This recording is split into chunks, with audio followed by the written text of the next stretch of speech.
ओम शांति। 23 अक्टूबर 2021 बाबा के महावाक्य। मीठे बच्चे, रावण की मत पर कोई भी विकर्म मत करो। पतितों को पावन बनने का रास्ता बताओ। प्रश्न: सयाने सेंसिबल बच्चे कौन सा पुरुषार्थ करते हुए एक श्रीमत का ध्यान अवश्य रखेंगे? उत्तर: सेंसिबल बच्चे ऊंच पद पाने के लिए निरंतर याद में रहने का पुरुषार्थ करते हुए सदैव इस श्रीमत का ध्यान रखेंगे कि हमको निमित्त बन अनेक आत्माओं का कल्याण करना है। जो बहुतों का कल्याण करते हैं उनका कल्याण स्वतः ही हो जाता है। गीत: तकदीर जगाकर आई हूँ। ओम शांति। बच्चों की बुद्धि में अभी नई दुनिया और पुरानी दुनिया दोनों हैं, क्योंकि बच्चे जानते हैं पुरानी दुनिया का विनाश अभी होने वाला है और नई दुनिया बाप ही रचते हैं। बच्चे जानते हैं शिव की जयंती भी मनाते हैं, रात्रि भी मनाते हैं। दोनों अक्षर का अर्थ दुनिया में कोई नहीं जानते। शिव जयंती अर्थात शिव का जन्म। अब वह तो मनुष्य का जन्म मानते हैं। शिव का जन्म तो होता ही नहीं, समझते नहीं जन्म कैसे लेते हैं। श्री कृष्ण का तो गाया हुआ है कि उनका जन्म हुआ है। शिव जयंती के लिए कोई वर्णन ही नहीं है। गाया हुआ भी है, परमपिता परमात्मा ब्रह्मा द्वारा स्थापना करते हैं। क्या ऊपर सूक्ष्म वतन में बैठ किसको प्रेरणा करते हैं? यह तो हो नहीं सकता। याद तो करते ही हैं पतित पावन बाप को। जब बाप खुद आकर समझाए तब मनुष्यों की बुद्धि में बैठे। यह ड्रामा में होने कारण बाप को आना ही है संगम पर। तुम बच्चे जानते हो कि बाप आया हुआ है, परंतु अभी तक ऐसा कोई मुश्किल ही समझते हैं। या ओपिनियन में कोई नहीं लिखते हैं कि बरोबर परमात्मा ब्रह्मा द्वारा भारत को फिर से श्रेष्ठाचारी सतयुगी दुनिया बना रहे हैं। यथार्थ रीति कोई समझते नहीं है कि बाप आया हुआ है, स्वर्ग की राजाई का वर्षा दे रहे हैं, राजयोग सिखला रहे हैं।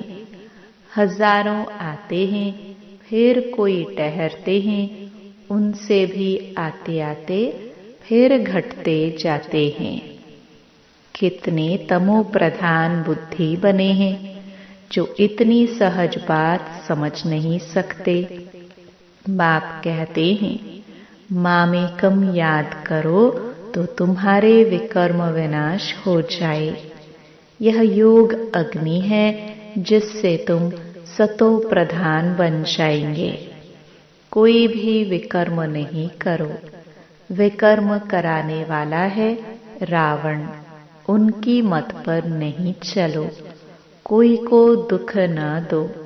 बाप आया है पतितों को पावन बनाने।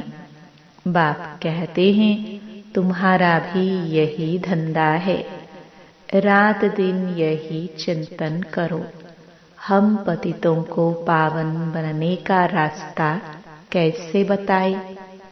रास्ता बहुत सहज है। योग बल से ही हम सतो प्रधान बनेंगे। यह है अविनाशी सर्जन की दवाई। यह कोई मंत्र आदि नहीं है। यह तो बाप को सिर्फ याद करना है। कितना क्लियर समझाते हैं। कल्प कल्प यह समझाया था। गाते भी हैं ज्ञान, भक्ति, वैराग्य। वैराग्य किसका? इस पुरानी छीची दुनिया का। पुरानी दुनिया में बिल्कुल पापात्मा बन गए हैं। कहते भी हैं पतित पावन, लिबरेटर। आओ, लिबरेट किससे करना है? दुख से, रावण राज्य से। रावण को अंग्रेजी में ईवल, शैतान कहते हैं। तो कहते हैं शैतान राज्य से मुक्त कर घर ले चलो, हमारा गाइड बन साथ ले चलो। जैसे कोई जेल से छुड़ाए बहुत प्यार से घर में ले जाते हैं। बेहद का बाप सब बच्चों को खातरी देते हैं, तुमको हम जेल से छुड़ाने आया हूँ। मेले प्रदर्शनी में भी यह मॉडल रूप में दिखाया गया है। कैसे सब जेल में पड़े हैं, फिर भी मनुष्य कुछ समझते थोड़े ही हैं।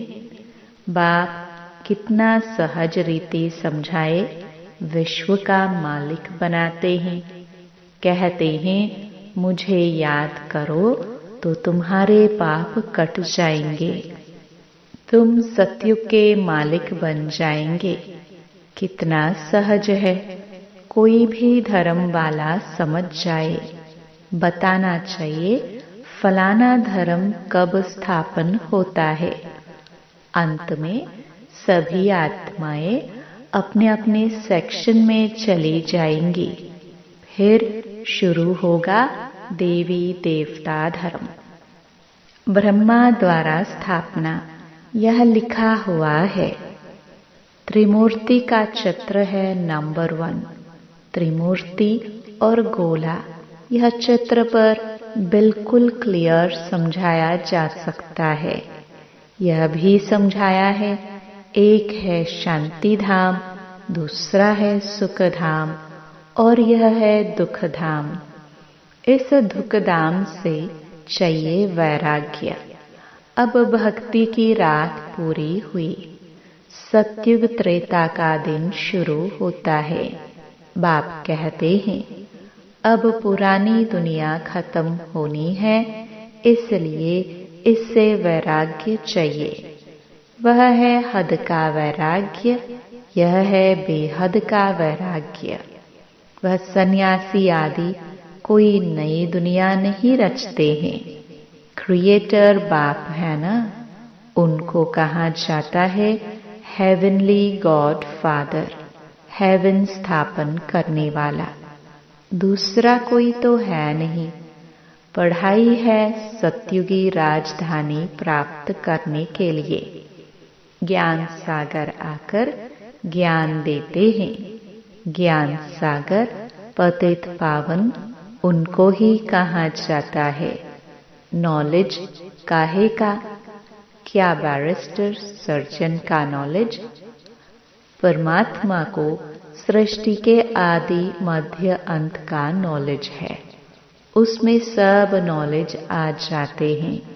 बैरिस्टरी, इंजीनियरी आदि सबका मूल माखन है गॉडली नॉलेज। वह जिस्मानी नॉलेज पढ़ना, इंजीनियर आदि बनना कोई बड़ी बात नहीं है। यह तो तुम जानते हो। सत्युगी नई दुनिया की जो रस्म रिवाज होगी वही वहां चलेगी। हमने कैसे कल्प पहले महल आदि बनाए थे वही रिपीट करेंगे। उसको कहा ही जाता है सतयुग। वहां की रस्म रिवाज को मनुष्य नहीं जानते। वहां कैसे हीरे जौहरों के महल बनते हैं वह गाए ही जाते हैं। 16 कला संपूर्ण, संपूर्ण निर्विकारी। जो रस्म रिवाज होगी उस अनुसार राजाई चलेगी। वह ड्रामा में नोंद है। आत्माएं अपना पाठ बजाएगी। मकान कैसे बनाएंगे, कैसे रहेंगे, वह सब नोंद है। जैसे इस पुरानी दुनिया की चलती है, वैसे उस दुनिया की चलेगी। यहाँ है असुर, वहाँ है देवता। शास्त्रों में यह बातें कुछ नहीं है। ज्ञान और भक्ति गाते भी रहते हैं। ब्रह्मा का दिन, ब्रह्मा की रात। ब्रह्मा का ही नाम लेते हैं, विष्णु का नहीं। ब्रह्मा ही विष्णु हो जाते हैं। ब्रह्मा सरस्वती विष्णु के दो रूप लक्ष्मी नारायण हैं। इसलिए बाबा ने समझाया है कि लक्ष्मी नारायण ही 84 जन्म बाद यह बनते हैं। राज्यों की तपस्या करते ही यहाँ हैं, सूक्ष्म वतन में नहीं। यज्ञ आदि भी यहाँ रचा जाता है। बाप समझाते हैं यह अंतिम यज्ञ है। फिर सत्युग त्रेता में कोई यज्ञ नहीं होता। किस्म किस्म के यज्ञ रचते हैं। बरसात नहीं हुई तो यज्ञ रचेंगे। कोई भी दुख आता है तो यज्ञ रचते हैं। समझते हैं यज्ञ से दुख टल जाएंगे। यह तो सबसे बड़ा यज्ञ है। जिस ज्ञान यज्ञ से सारी सृष्टि के दुख टल जाते हैं, यह है राजस्व अश्वमेध अविनाशी ज्ञान यज्ञ। सब इसमें स्वाहा हो जाएंगे। कितनी अच्छी रीति समझाया जाता है। दिल्ली में मंडप बनाए मेला किया है, यह भी अच्छा है। मंडप बनाने में कोई देरी थोड़ी लगती है। यह जो हॉल के लिए इतना हैरान होना पड़ता है, इससे तो अपना मंडप ले लो। छोटे छोटे गांव के लिए तो छोटा मंडप भी बना लो। गांव आदि में बत्ती आदि न हो तो दिन में भी प्रदर्शनी हो सकती है। अपना ही सामान हो, लोन पर क्यों लेवे। बाप डायरेक्शन दे रहे हैं प्रदर्शनी कमेटी को, वाटरप्रूफ मंडप बना लेवे। भल बरसात पड़े हर्जा नहीं। बाबा जब दिल्ली गया था तो ठंडी में भी मंडप में जाकर भाषण करते थे। ठंडी के लिए तो सबको गर्म कपड़े हैं। प्रदर्शनी के लिए तो कितने भी मंडप बना सकते हो, कोई विघ्न न डाले। अच्छा, इंश्योरेंस कर दो, सर्विस तो करनी होती है ना। समझाना भी है, बाप का पूरा परिचय देना है। अभी तो सब बाप के साथ है। ज्ञान सागर बाप से हमें ज्ञान मिल रहा है। सतयुग में ज्ञान की दरकार नहीं रहती। बाप कहते हैं मैं सद्गति के लिए आया हूँ, फिर रावण से दुर्गति होती है। सद्गति दाता तो एक बाप ही है। कितना क्लियर समझाया जाता है, परंतु खुद समझते नहीं, सिर्फ कह देते हैं यह मनुष्यों के लिए बहुत अच्छा है। बाकी खुद समझे उसके लिए फुर्सत नहीं। बड़े बड़े लोगों को भी कितना जाए समझाते हैं। सिर्फ यह समझो कि बाप कैसे श्रेष्ठाचारी दुनिया बनाते हैं। श्रेष्ठाचारी बनाना बाप का काम है। तब तो बाप को पुकारते हैं, गाते रहते हैं, दुख हरो सुख दो। यह भी समझते हैं बाप आएगा तो हम बलिहार जाएंगे, श्रीमत पर एक्यूरेट चलेंगे। फिर भी बाप की श्रीमत पर चलते नहीं। मनुष्यों को तो पता नहीं भगवान क्या चीज है, सर्वव्यापी कह देते हैं। अरे पतित पावन भगवान तो एक है ना, वह सर्वव्यापी कैसे होगा? फिर तो सब भगवान कहलाए। भगवान कोई छोटा बड़ा थोड़े ही होता है। प्रदर्शनी में यह भी दिखाया है, कोई मांस खाते हैं, कोई लड़ते हैं। क्या यह सब भगवान करते हैं? उस समय मनुष्य खुश होकर चले जाते हैं, बाहर गए फिर वहां की वहां रही। सिर्फ प्रजा बनती है। राजा बनने के लिए कितना माथा मारते हैं, हाथ सब उठाते हैं राजा बनने के लिए।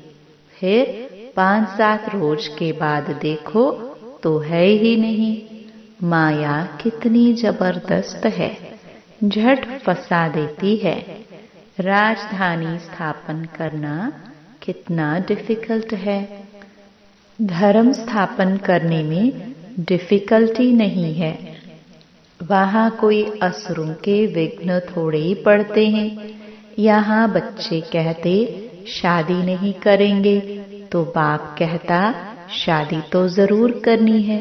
शादी बगैर दुनिया कैसे चलेगी? अरे शादी न करना तो अच्छा है ना। शादी नहीं करेंगे तो बच्चे भी नहीं होंगे, बर्थ कंट्रोल हो जाएगा। बाप समझाते हैं अब जो करेगा सो पाएगा। आगे चलकर बहुत जल्दी जल्दी बनेंगे। तुम बच्चे जानते हो, जैसे कल्प पहले स्थापना हुई थी वैसे ही होगी। जो दिन बीता वह कल्प पहले मुहाफिक। रात को सोते हैं, ख्याल चलता है आज सारा दिन जो पास हुआ वह ड्रामानुसार। फिर कल जो होना होगा सो ड्रामानुसार होगा। सिवाय तुम्हारे और किसको भी पता नहीं कि यह ड्रामा है। उसका आदि मध्य अंत क्या है, कुछ पता नहीं। तुमको मालूम है, तुम पुरुषार्थ करते हो और तो सब घोर अंधियारे में है। जो कुछ पाठ चलता है वह ड्रामानुसार।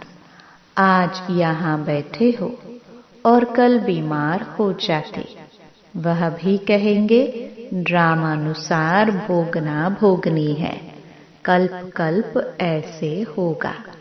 ड्रामा बुद्धि में है, इसलिए कोई फिक्रात नहीं होती है। विघ्न पड़ते हैं, काम में देरी पड़ती है। समझते हैं कल्प कल्प देरी पड़ी होगी। आसार ऐसे मालूम पड़ते हैं। ऊंच पद पाने के लिए पुरुषार्थ बहुत करना है। देखना है कि हम ऊपर चढ़ रहे हैं, बाबा की सर्विस करते हैं कि एक जगह पर खड़े हैं। हम कोई का कल्याण करते हैं, बहुतों का कल्याण करेंगे तो हमारा भी कल्याण होगा। इम्तिहान जब पूरा हो जाएगा फिर सब मालूम पड़ जाएगा कि हम यह पद पाएंगे। कल्प कल्पांतर की बाजी है। फिर पिछाड़ी में बहुत पछताएंगे कि हमने इतना समय पुरुषार्थ क्यों नहीं किया, बाप की श्रीमत पर क्यों नहीं चले। बाबा सिर्फ कहते हैं मन मना भव, बस। कितने प्यार से कहते हैं बच्चे मुझे याद करो और उनको भी रास्ता बताने की सर्विस करो। क्यों नहीं पुरुषार्थ कर ऊंच पद पाना चाहिए। उनको कहेंगे सयाने सेंसिबल बच्चे। पढ़ाने वाला भी समझते हैं कि यह श्रीमत पर नहीं चलते हैं, किसका कल्याण नहीं करते हैं तो जरूर पद भी कम मिलेगा। जितना बहुतों को रास्ता बताएंगे उतना ऊंच पद पाएंगे। अपने लिए सर्विस करनी है जो करेगा सो पाएगा। जो पुरुषार्थ करना चाहिए कि हम क्यों नहीं ऐसी सर्विस करें। कहाँ प्रदर्शनी होती है तो वहाँ हाफ पे पर भी जाकर सर्विस करते हैं। कोई तो फुल पे भी छोड़कर सर्विस करते हैं। बाबा कहते हैं बाल बच्चों के लिए कुछ चाहिए तो भेज दे। शरीर निर्वाह तो चाहे 1000 से करे, चाहे 10 रुपये से करे। पैसा कोई के पास बहुत है तो लाखों रुपया भी खर्चा होता है। बाबा तो कहते भल तुम घास काटते हो, सिर्फ बाप को याद करो तो 21 जन्मों के लिए स्वर्ग का मालिक बन जाएंगे। अच्छा, मीठे मीठे सिखिलदे बच्चों प्रति माता पिता बाप दादा का याद प्यार और गुड मॉर्निंग। रूहानी बाप की रूहानी बच्चों को नमस्ते। धारणा के लिए मुख्य सार। पहला, सब फिक्रातों से छूटने के लिए ड्रामा को बुद्धि में यथार्थ रीति रखना है। जो बीता कल्प पहले मुहाफिक। दूसरा, रात दिन यही चिंतन करना है कि हम पतितों को पावन बनाने का रास्ता कैसे बताएं। श्रीमत पर अपना और दूसरों का कल्याण करना है। वरदान, सर्विस व पुरुषार्थ में सफलता प्राप्त करने वाले डबल ताजधारी भव। संगम युग पर सदा स्वयं को डबल ताजधारी समझकर चलो। एक लाइट अर्थात प्योरिटी का ताज और दूसरा जिम्मेवारियों का ताज। प्योरिटी और पावर, लाइट और माइट का क्राउन धारण करने वालों में डबल फोर्स सदा कायम रहता है। ऐसी डबल फोर्स वाली आत्माएं सदा शक्तिशाली रहती हैं। उन्हें सर्विस व पुरुषार्थ में सदा सफलता प्राप्त होती है। स्लोगन, दिव्य गुणों के आधार पर मन, वचन और कर्म करना ही दिव्यता है। ओम शांति। ओम शांति।